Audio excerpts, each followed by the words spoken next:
Hello friends, स्वागत है आप लोगों का एक और नई वीडियो में। अगर आप टोयोटा कैमरी चलाते हैं या फिर आप नई टोयोटा कैमरी 2025 मॉडल लेने का प्लान कर रहे हैं तो ये वीडियो आपके लिए काफ़ी यूज़फुल होने वाली है, क्योंकि इस वीडियो में हम लोग आपको एक्सप्लोर करके देंगे पूरा कैबिन।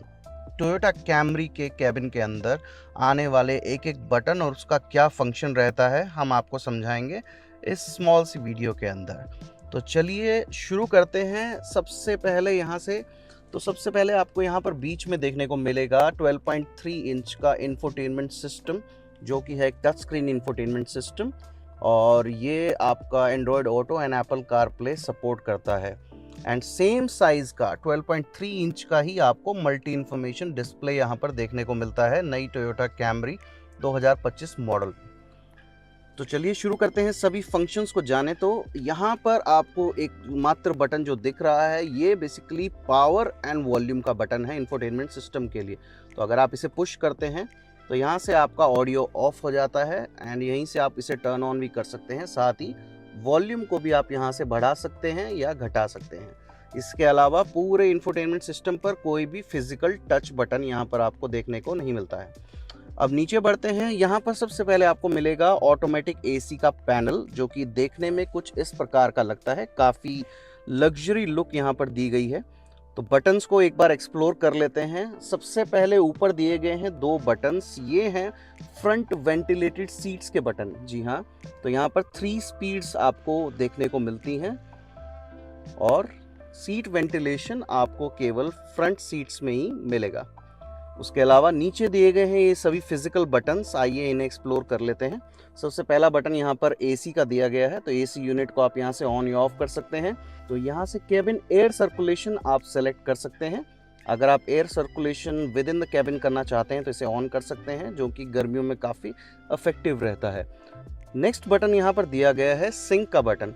तो सिंक बेसिकली क्योंकि इसमें 3 जोन एसी मिलता है आपको, तो यहाँ पर जैसे कि आप 2 टेम्परेचर्स देख पा रहे हैं। तो अगर आप सिंक यूज़ करते हैं तो सभी जोन में सेम टेम्परेचर जो भी आप सेट करेंगे इन बटन्स के थ्रू, आपका सेम टेम्परेचर हर जगह सेट होगा। जैसे कि अगर हम यहाँ से टेम्परेचर को बढ़ाते हैं तो सेम टेम्परेचर आप देखेंगे सभी जोन में, तीनों जोन के अंदर सेम टेम्परेचर सेट होता है। और वहीं अगर आप सिंक को ऑफ कर देते हैं तो आप रियर का टेम्परेचर अलग से सेट कर सकते हैं एंड फ्रंट का टेम्परेचर अलग से सेट कर सकते हैं। तो ये बटन्स बेसिकली जो दिए गए हैं यहाँ पर हॉट एंड कोल्ड जिन पर मार्क बना है, ये टेम्परेचर सेट करने के लिए, जिसका डिस्प्ले आपको यहाँ पर ऊपर देखने को मिलेगा। वहीं इस बटन के ऊपर जो डिस्प्ले दिया गया है वो है आपका एयर फ्लो डायरेक्शन का। तो यहाँ से आप इस बटन को प्रेस कर कर एयर फ्लो की डायरेक्शंस को चेंज कर सकते हैं कुछ इस प्रकार से।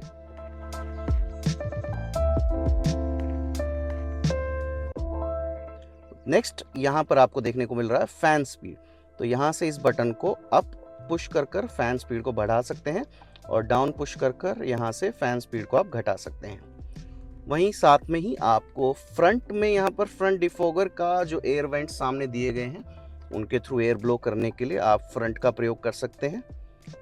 और सेम वे में रियर जो डिफॉगर है, जो पीछे कॉपर वायर्स आती हैं, यहाँ से आप रियर डिफॉगर को ऑन कर सकते हैं। और इसके अलावा यहाँ पर ऑटो का ऑप्शन दिया गया है। अगर आप ऑटो एसी यूज़ करना चाहते हैं तो आप डिज़ायर टेम्परेचर सेट कर कर ऑटो का बटन प्रेस कर सकते हैं और देखेंगे कि फ़ैन स्पीड अकॉर्डिंगली अपने आप बढ़ जाती है। जैसे ही डिज़ायर टेम्परेचर अटेन होगा आपका फ़ैन स्पीड जो है वापस नॉर्मल हो जाएगी। तो इस प्रकार से आप ऑटो फंक्शन को यूज़ कर सकते हैं। साथ ही एंड में दिया गया है ऑफ का बटन, जिससे कि आप पूरी एसी यूनिट को ऑफ कर सकते हैं। तो ये था आपका एसी यूनिट। चलिए अब बढ़ते हैं अगले फंक्शन की तरफ। यहाँ पर आपको एसी वेंट्स दिए गए हैं, साथ में हज़ार्ड लाइट का बटन यहाँ पर आपको देखने को मिलेगा। तो यहाँ से आप हज़ार्ड लाइट को ऑन या ऑफ कर सकते हैं। नीचे आपको यहाँ पर 3 सॉकेट्स दिए गए हैं। 2 सॉकेट्स जो हैं ये टाइप सी चार्जिंग के हैं, फास्ट चार्जिंग सपोर्ट करते हैं। वहीं राइट हैंड साइड में यूएसबी पोर्ट, ये भी अब टाइप सी के अंदर ही दिया गया है। तो आप अपना अगर फ़ोन कनेक्ट करना चाहते हैं तो यहाँ से थ्रू टाइप सी केबल आप कनेक्ट कर सकते हैं। यहाँ पर आपको देखने को मिलेगा वायरलेस चार्जर। तो यहाँ पर आप रख सकते हैं अपने फ़ोन को, वायरलेस चार्जिंग को ये सपोर्ट करता है। साथ ही यहाँ पर आपका कंसोल बॉक्स है और 2 यहाँ पर कप होल्डर्स भी दिए गए हैं। उसके अलावा क्योंकि कैमरी हाइब्रिड जो है वो आपकी ऑटोमेटिक ट्रांसमिशन के साथ आती है, तो यहाँ पर आपको ऑटोमेटिक ट्रांसमिशन लीवर दिया गया है, जिसमें साथ में ही आपको सीक्वेंशियल शिफ्ट का ऑप्शन भी दिया गया है, जिसमें कि आप गियर्स को मैनुअली प्लस माइनस कर सकते हैं। और इन्हीं के लिए आपको साथ ही पैडल शिफ्टर्स भी यहाँ पर दिए गए हैं। तो आप एस मोड पर चाहें तो पैडल शिफ्टर्स का प्रयोग कर सकते हैं। उसके बाद बटन्स की अगर बात करें तो नीचे यहाँ पर आपको 3 ड्राइविंग मोड मिलते हैं, इको, नॉर्मल एंड स्पोर्ट्स। तो इको मोड में जो है आप अच्छी फ्यूल इकोनॉमी पा सकते हैं। विद इन द सिटी अगर आपका ड्राइव रहता है तो आप इको मोड में ही चलाएं। नॉर्मल मोड के अंदर नॉर्मल तरीके से ही गाड़ी चलती है, एंड वहीं स्पोर्ट्स मोड के अंदर आप गाड़ी की हाईएस्ट एक्सेलरेशन ले सकते हैं फुल पावर के साथ, बट यहाँ पर आपको फ्यूल इकोनॉमी से कॉम्प्रोमाइज़ करना पड़ता है। साथ ही आपको यहाँ पर एक डेडिकेटेड ईवी मोड का बटन देखने को मिलेगा, क्योंकि ये एक हाइब्रिड व्हीकल है। एंड साथ ही ऑटोमेटिक के साथ आपको ब्रेक होल्ड फंक्शन भी यहाँ पर दिया गया है। साथ ही यहाँ पर आपको इलेक्ट्रिक पार्किंग ब्रेक्स देखने को मिलते हैं। अब बढ़ते हैं स्टीयरिंग व्हील की तरफ। तो स्टीयरिंग व्हील में सबसे पहले आपको बता दें, जो स्टीयरिंग एडजस्टमेंट आती है वो प्योरली इलेक्ट्रिक है। तो यहाँ इस जॉयस्टिक के थ्रू आप स्टीयरिंग को टिल्ट एंड टेलीस्कोपिक दोनों फंक्शंस यहाँ से यूज़ कर सकते हैं इस जॉयस्टिक को यूज़ कर। साथ ही यहाँ पर आपको पुश स्टार्ट स्टॉप बटन देखने को मिलता है, जिससे की मदद से आप गाड़ी को स्टार्ट कर सकते हैं। वहीं स्टीयरिंग व्हील पर अगर हम बात करें तो लेफ्ट हैंड साइड में जो कंट्रोल्स दिए गए हैं ये आपके MID के कंट्रोल्स दिए गए हैं। तो MID जो सामने है, मल्टी इन्फॉर्मेशन डिस्प्ले, इसमें नेविगेट करने के लिए नेक्स्ट स्क्रीन पर आप राइट एंड लेफ्ट एरोस का प्रयोग कर सकते हैं। वहीं मेन्यू ऑप्शंस में ऊपर और नीचे जाने के लिए आप चाहें किसी भी मेन्यू को सेलेक्ट करने के लिए आप ओके का बटन प्रेस कर सकते हैं।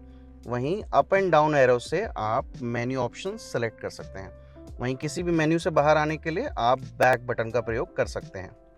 एंड जब आप ब्लूटूथ के थ्रू अपना फ़ोन कनेक्ट करते हैं या फिर Android auto and Apple CarPlay के थ्रू अपना फ़ोन कनेक्टेड है अगर आपका, तो कॉल्स रिसीव करने के लिए आप इस बटन का प्रयोग कर सकते हैं। वहीं राइट हैंड साइड में यहाँ पर आपको देखने को मिलेगा क्रूज कंट्रोल। तो क्रूज कंट्रोल, क्योंकि ये गाड़ी अब जो है वो एडास फीचर्स के साथ आती है, तो यहाँ पर आप क्रूज में जो है मोड भी आप सेलेक्ट कर सकते हैं, नॉर्मल क्रूज या अडेप्टिव क्रूज कंट्रोल। तो अडेप्टिव क्रूज कंट्रोल जब आप यूज़ करेंगे तो उसका डिस्टेंस जो है रडार का वो आप यहाँ से कम या ज़्यादा कर सकते हैं, जिसका इंडिकेशन आपको यहाँ पर देखने को मिलेगा। यहाँ से डिस्टेंस आप कम या ज़्यादा कर पाएंगे। वहीं नीचे यहाँ पर इंफोटेनमेंट सिस्टम के दो आपको और मिलते हैं बटन्स। ये हैं ट्रैक चेंज करने के लिए और मोड सेलेक्ट करने के लिए। बात करें अगर वाइपर्स की, तो इसमें आपको ऑटो रेन सेंसिंग वाइपर मिलते हैं, जिसका सेंसर आपको यहाँ पर देखने को मिलेगा। तो ऑटो की जो सेंसिटिविटी है आप यहाँ से सेलेक्ट कर सकते हैं कि जब रेन की इंटेंसिटी मतलब कितनी सेंसिटिव रहे। अगर आप इसे फुल बढ़ा देते हैं तो लोएस्ट रेनफॉल में भी, हल्की रेनफॉल में भी आपका जो वाइपर्स है वो काम करना शुरू कर देता है। वहीं राइट हैंड साइड में यहाँ पर आपको हेडलैम्प्स के और टर्न इंडिकेटर के कंट्रोल्स मिलते हैं। तो अगेन ये ऑटो हेडलैम्प फीचर के साथ आती है, तो इस बाय डिफ़ॉल्ट यहाँ पर ऑटो मोड पर ही रहता है, और इसके अलावा आप चाहें तो मैनुअली भी हेडलैम्प्स को ऑन कर सकते हैं। साथ ही यहाँ से आप फॉग लैंप्स को ऑन कर सकते हैं, और टर्न इंडिकेटर के लिए यूजुअली आपको राइट और लेफ्ट में इस प्रकार से पुश करना पड़ता है। कुछ बटन्स आपको यहाँ राइट हैंड साइड पैनल पर भी देखने को मिलेंगे। तो ये है आपका रियर शेड, जो रियर सनशेड है उसको अप एंड डाउन करने का बटन। यहाँ से आप ड्राइवर चाहें तो मैनुअली रियर सनशेड को अप या डाउन कर सकते हैं। ये है मीटर की ब्राइटनेस का बटन। तो यहाँ से आपको मैं कर दिखाता हूँ। इस बटन को प्रेस कर आप चाहें तो मीटर की ब्राइटनेस को बार बार पुश कर कम या ज़्यादा कर सकते हैं। साथ ही ये गाड़ी 360 डिग्री कैमरा के साथ आती है, तो इस बटन को प्रेस कर आप 360 डिग्री कैमरा का प्रयोग कर सकते हैं। वहीं VSC को ऑफ करने का बटन दिया गया है, जो यूजुअली सभी गाड़ियों में देखने को मिलता है।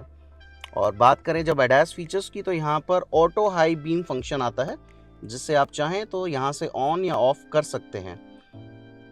और यहाँ पर आपको हेडलैम्प लेवलर भी देखने को मिलता है, जिसमें आप एज पर व्हीकल वेट आप अपने हेडलैम्प को लेवल कर सकते हैं। तो ये थे सभी बटन साइड पैनल में। इसके नीचे 2 बटन्स और आपको देखने को मिलेंगे। ये है लेफ्ट वाला बटन है आपका फ्यूल लिड को ओपन करने के लिए, एंड राइट हैंड साइड वाला जो बटन है वो बूट को ओपन करने का बटन यहाँ पर दिया गया है। नीचे यहाँ लीवर दिया गया है, जिसकी मदद से आप चाहें तो फ्रंट बोनेट को ओपन कर सकते हैं। इसके अलावा ड्राइवर डोर पर आपको कुछ ये बटन्स देखने को मिलेंगे, जिसमें सबसे पहले है सीट मेमोरी फंक्शन, जिसमें कि दो ऑप्शंस यहाँ पर आपको मिलते हैं, जहाँ से आप मेमोरी फंक्शन 1 या 2 पर दो ड्राइवर्स जो हैं वो अपना सीट मेमोरी सेट कर सकते हैं। यहाँ पर आप अपना जो ORVM है उसको एडजस्ट कर सकते हैं इसके through. And right hand side में ये ऑटो फोल्ड फंक्शन के साथ आते हैं साइड मिरर्स। आप चाहें तो यहाँ से मैनुअली ऑफ भी कर सकते हैं और मैनुअली यहाँ से अनफोल्ड भी कर सकते हैं। और अगर आप इसे बीच में रखेंगे A पर तो ये ऑटो फोल्ड फंक्शन काम करेगा। वहीं यहाँ पर डोर लॉक ऑप्शन दिया गया है, साथ ही आपके पावर विंडोज़ को लॉक करने का ऑप्शन दिया गया है, और ये पावर विंडोज़ को ऑपरेट करने के स्विचेस यहाँ पर आपको देखने को मिल रहे हैं। साथ ही ये गाड़ी जो है वो सनरूफ के साथ भी आती है, तो उसका जो कंट्रोल है वो आपको यहाँ अपर पैनल पर देखने को मिलेगा। तो यहाँ से आप चाहें तो टिल्ट अप या टिल्ट डाउन फंक्शन का प्रयोग कर सकते हैं, और साथ ही यहाँ से सनरूफ को ओपन या क्लोज कर सकते हैं। इसके अलावा यहाँ पर नॉर्मल अपने जो रूम लैंप्स दिए गए हैं, LED लैंप्स हैं, उनके कंट्रोल्स आपको यहाँ पर देखने को मिलेंगे। और अब गाड़ियों में आपने देखने को मिलेगा कि SOS का बटन भी यहाँ पर आपको देखने को मिलता है इस कैप के नीचे। तो इस बटन को पुश कर आप SOS कॉल भी कर सकते हैं। बात करें अगर सेकेंड रो की, तो यहाँ पर आपको मिलते हैं दो चार्जिंग सॉकेट जो कि हैं टाइप C, और साथ ही यहाँ पर रियर में आपको AC वेंट्स मिलते हैं। और कंट्रोल की बात करें तो यहाँ पर सेंटर आर्म रेस्ट में आपको एक कैपेसिटिव टच पैनल मिलता है, जिसे एनेबल करने के लिए आपको इस बटन को प्रेस करना है। तो ये ऑप्शंस आपको मिलते हैं पीछे सेकेंड रो के लिए। सबसे पहले आप यहाँ से सीट को रिक्लाइन कर सकते हैं इलेक्ट्रॉनिकली इस बटन के थ्रू। तो दोनों साइड की जो सीट्स हैं वो रिक्लाइन कर सकते हैं आप इन कंट्रोल्स के द्वारा। साथ ही ऑडियो कंट्रोल करने के लिए जो इंफोटेनमेंट सिस्टम का यहाँ पर आपको ऑप्शंस मिलते हैं, जिसमें है पावर मोड। साथ ही आप यहाँ से फोल्डर चेंज कर सकते हैं, ट्रैक चेंज कर सकते हैं एंड वॉल्यूम कंट्रोल कर सकते हैं। रियर शेड जो हमने दिखाया था आपको, सन शेड, वो आप यहाँ से अगेन अप या डाउन कर सकते हैं। इसके अलावा आप रियर का जो टेम्परेचर है वो यहाँ से सेट कर सकते हैं। और यहाँ पर आपको मिलते हैं दो कप होल्डर्स जो कि दिए गए हैं आर्म रेस्ट के अंदर ही। सभी बटन्स थे जो कि आपको मिलते हैं आपकी नई कैमरी 2025 मॉडल के अंदर। इसके अलावा भी अगर कोई फंक्शन ऐसा है जो आप जानना चाहते हैं जिसके बारे में, तो आप हमें कमेंट्स में लिख सकते हैं। और इस प्रकार की और बहुत सारी यूजफुल वीडियोस देखते रहने के लिए प्लीज़ हमारे चैनल को सब्सक्राइब कीजिए। Thank you very much for your time.